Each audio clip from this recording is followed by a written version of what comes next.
Hello everyone, it's another day of embarking on a journey to Enugu. Today we are traveling from Umunze, so we're going to take a totally different route. We're going to go through a relatively new road from Ufuma to go to Enugu. You know what we went for the other day, we couldn't finish it, so it's ready now. We're going to collect it. You know, Nigeria is designed to stress you, but we are here for the stress. They're not going to break us. They're not. So again, I'm traveling with my brother who refuses to show his face. Camera shy. Come with us. Let's go to Enugu, the best city to retire to in Nigeria. Argue with your keyboard.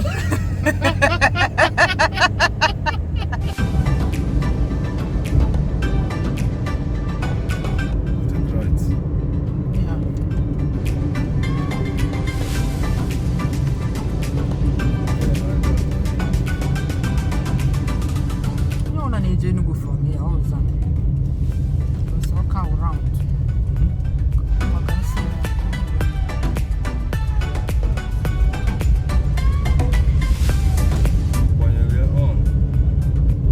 Or the Google map.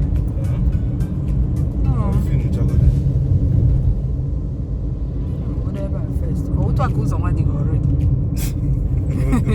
No, honestly, what's that? What the banana already? Of course, not the shop. I know, we go just.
This bridge is like another town. Ufuma now. Ufuma. I hope not be having her na kanku. Never the rice paddy said.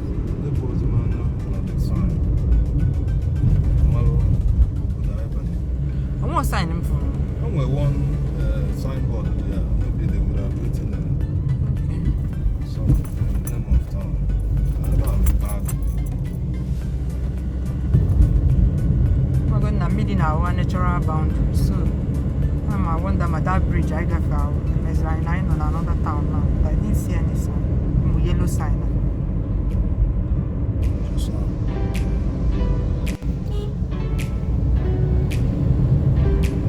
Enugu Ufuma. I didn't know that Ufuma is this big. The only part of Ufuma I know is that one on the way to Umunze.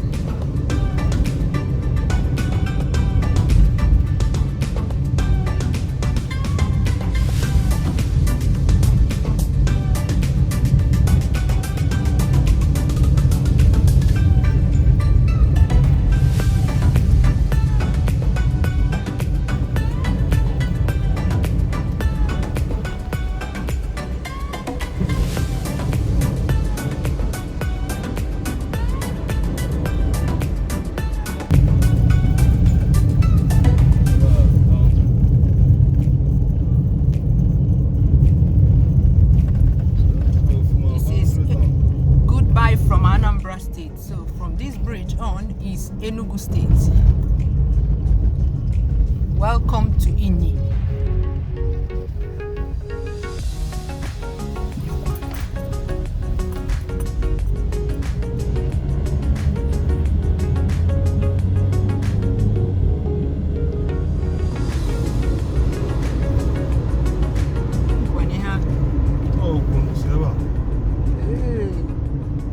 White chalk again. Look like Moldova.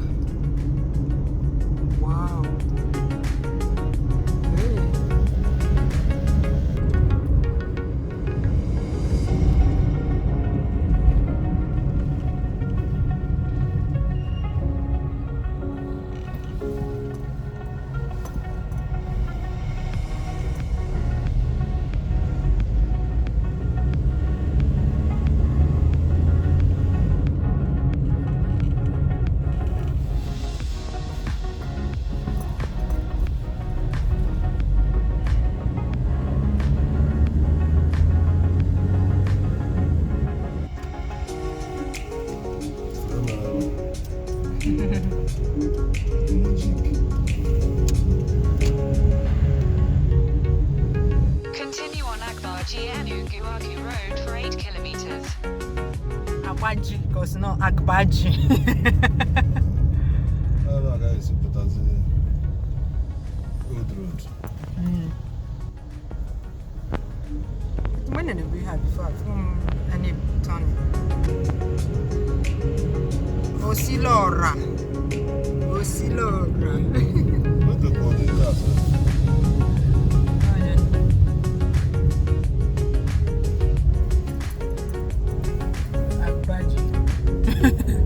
Agbaji. It's not Agbaji.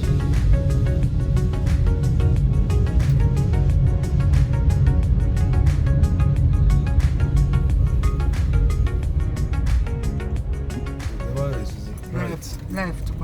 I have based on your hand forever left. And I'm not you guys okay.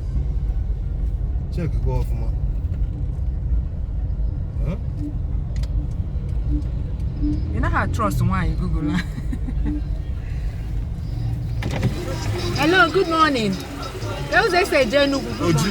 Oji. Upper left. Thank you. Why Google signal left? You know doubt, yeah. I doubt was that this woman. Or I cannot say Agbaji instead of Agbaji. Agbaji. How are two lefts are gonna? Two rights. Two rights, quoi. Two rights. No, Hanchan. One has in left and right.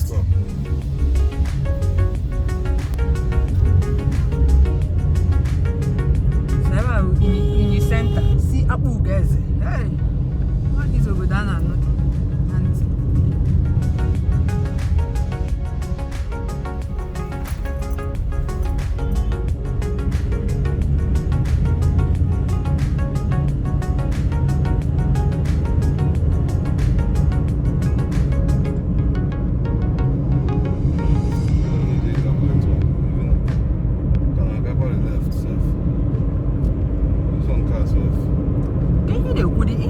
Also can match. Oh, yeah, no, come on, guess what the link? But towards that old road, for me. Much another to a caucus. I got to like this. So, remember, I got caught like this. You go to almost to I knock it out. I need you guys. I'm asking this Google woman, you're like the shorter route. Short route going line because of 1 hour 45 minutes. Car 1 hour 34 minutes. River Enugu Road. So get better I think as you know. Ogun. Oh yeah, gonna go Ogun.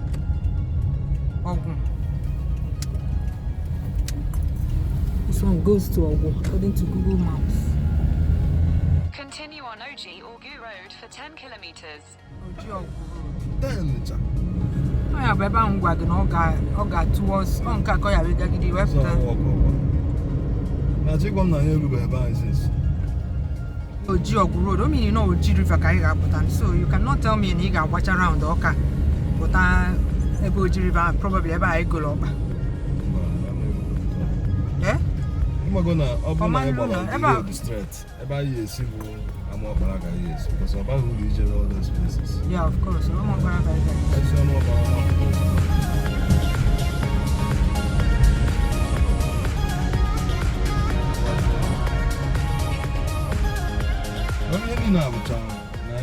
First time, so on it, yeah. When I go in the dash, I can calculate the kilometers. I'm make comparison. Because I know you can do some moves in Nigeria, now call to Nigeria. There's also a liquor, news on in and link major towns, my major things on the road. Bumps, maybe Charles. Okay, how many be about Balabego? Speed camera, okay, how many? We're going to have my system to catch the. I had a police, and we can go to the manual. Police in a man of the speed camera, no end to end of the major road. When you have had it, and I'll define immediately. Okay, how much? A GZ POS, the government could use on I don't know the money.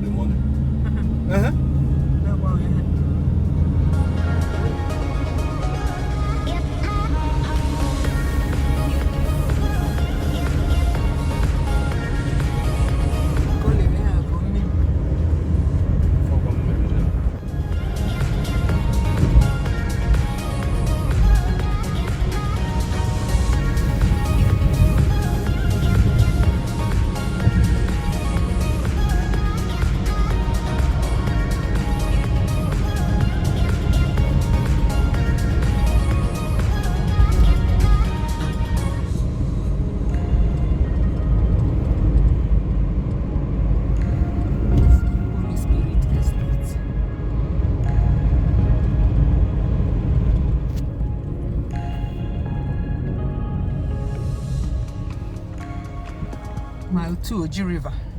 So I better go Oji now. So less Now than 3 outskirts. kilometers.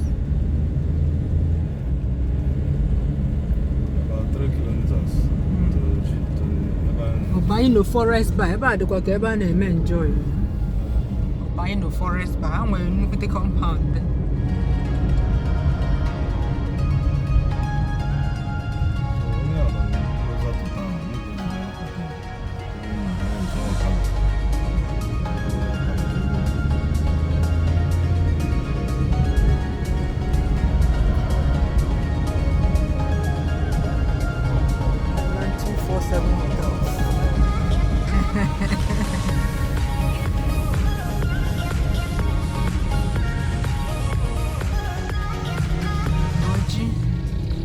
I'm doing a lot here.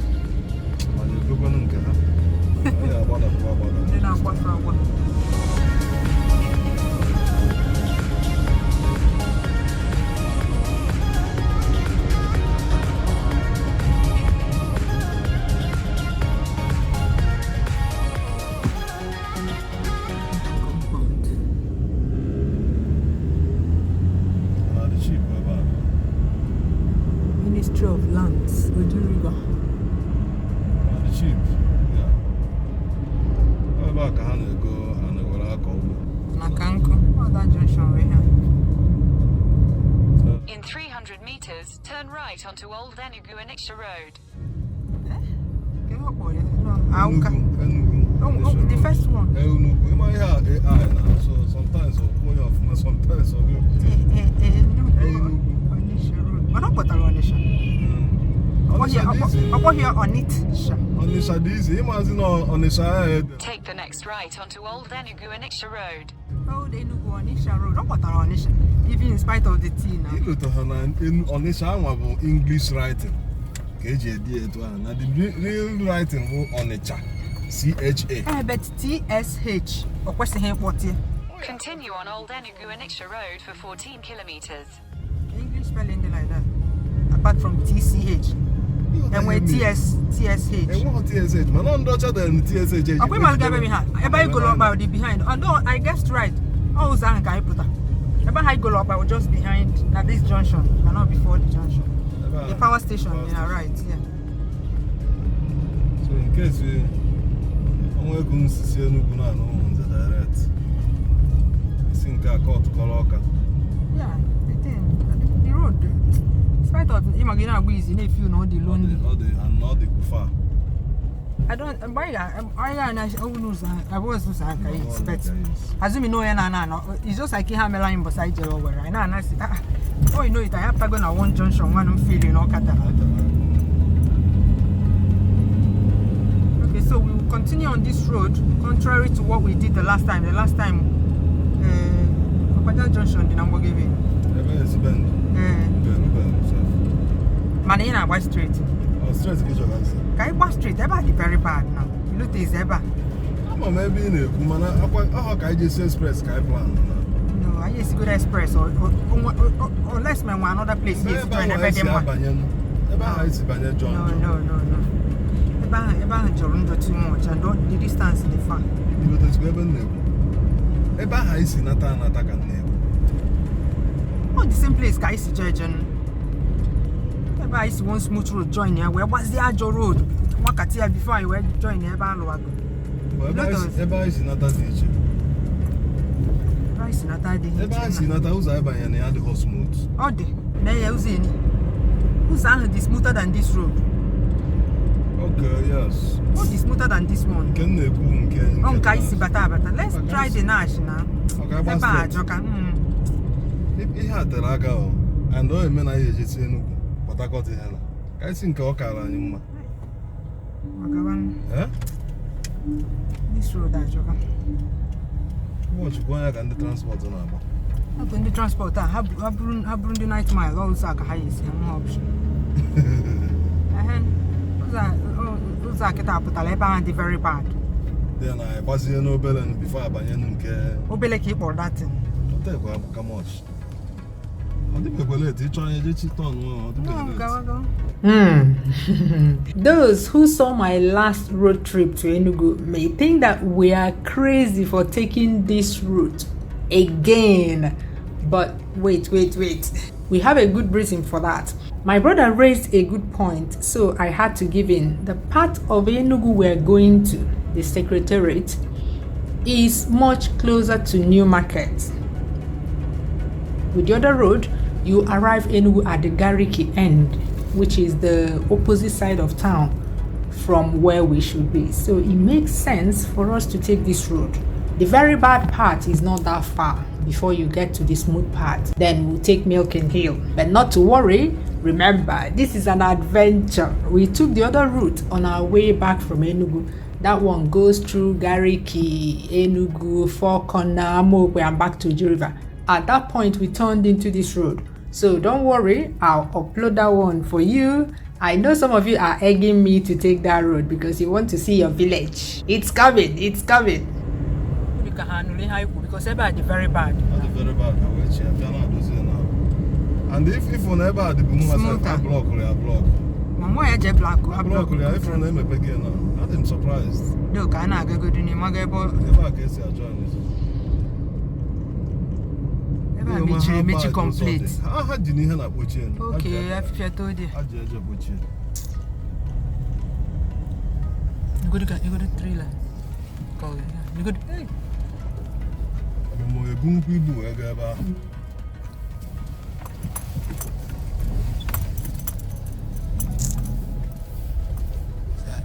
Bad.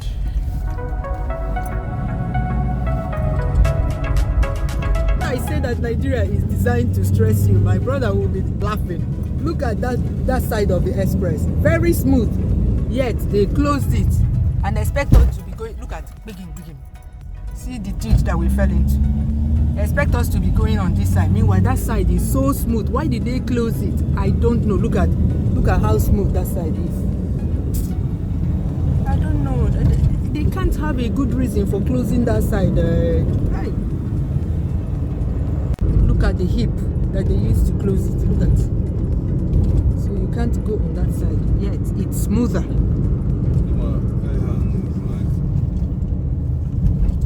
These jobs are supposed to have a time limit. Normally when you sign contracts like this, there is a duration attached to it.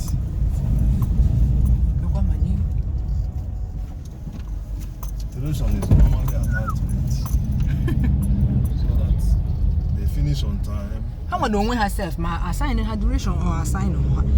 Why are they not eager to finish it? We have no cement in it every day, materials needing. Can I hate you? Can I Because once no Cook fund. When you get contract at 1 million, for instance, he end up using 3 million to build it. Who is losing?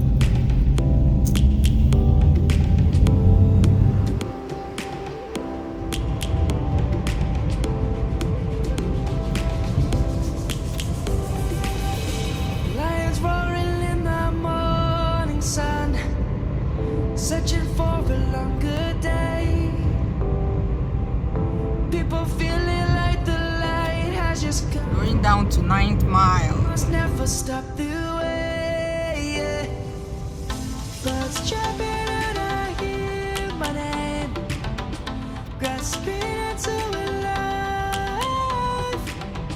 Life is happy but it's so insane. Just control you give me the Inyi after. You're going to Inyi. Very nice. You're the manager, so.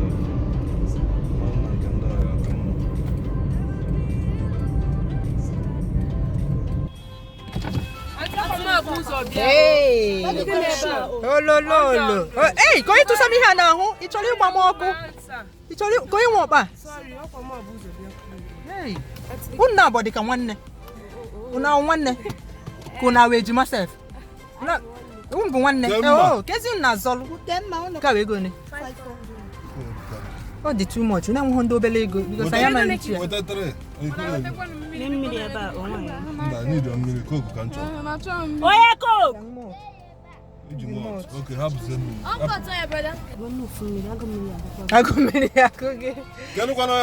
Iwe mbụ na mmiri na-ada ajụ oyi.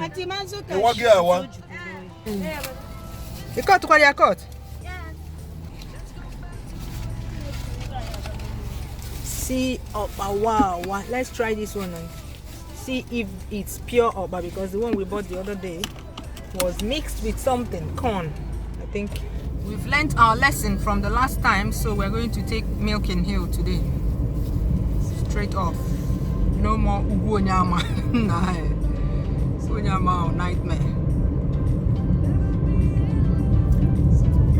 Car don't mixed. I don't mixed. Even Anambra this year. So up a 9th mile is better than Akpugo River. If you're passing through here, you buy from 9th mile, not Uji River.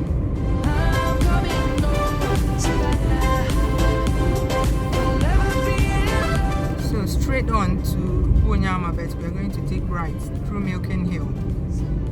That's Bendy Road.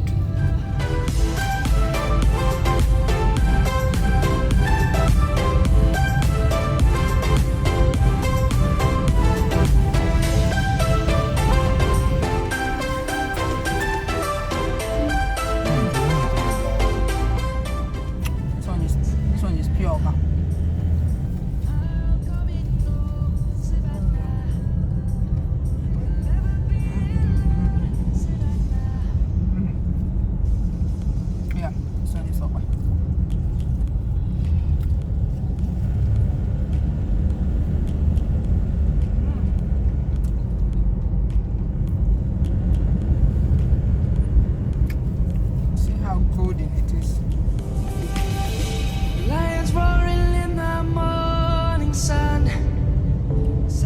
That's Ono's house.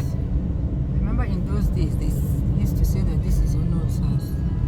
Maybe from this compound. Yeah. I'm not sure. Can somebody confirm that? This is Ono's house. This classic brown brick house. Look at Enugu in all its glory.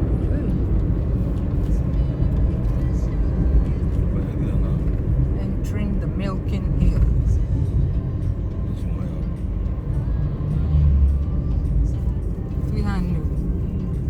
Shop for you outside.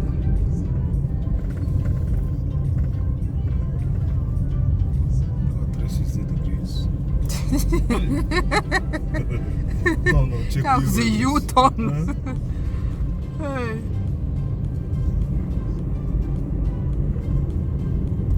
Hey. Now on a dashboard, how many kilometers?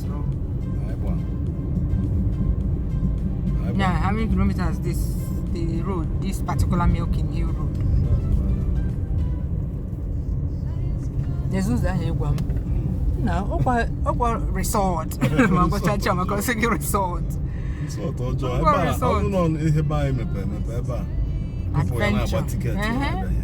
Because you know, I teacher. Spying Kebuka. Kebuka self. We won't Kebuka Evan. Terrain for it. Like from here to here. Even a link one calls on Ambago. I mean, we are putting on them. Which are mountain trails inside. But I see the Kelly good in before I adventure. Government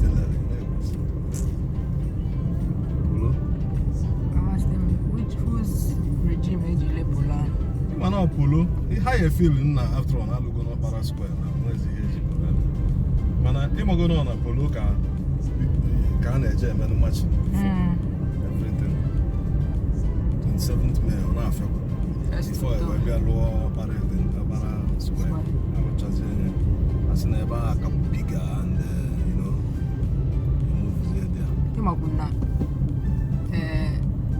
Opera Square, they paved. Polar the house. So, Milizo, like 27th May. Hey, socks, so much.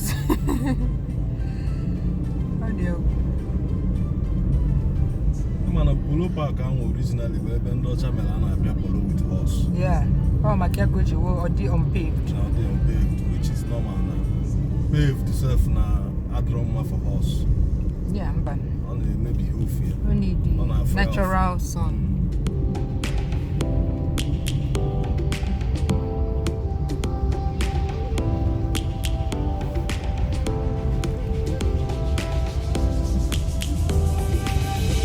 Lions roaring in the morning sun, searching for a longer day. People feeling like the light has just come. We must This is never New stop Market. the- This one goes to GRA. This one to Ekulu Primary School, and all the rest of them. And this one goes to the Secretariat. We are going to the Secretariat, which is just down there. I'm going to stop here now. The next one will be City of Enugu. We'll be driving around the city and telling you stories of our childhood. Right. I hope we can remember a lot of places because it's so built up now. We'll never be alone. Say that now.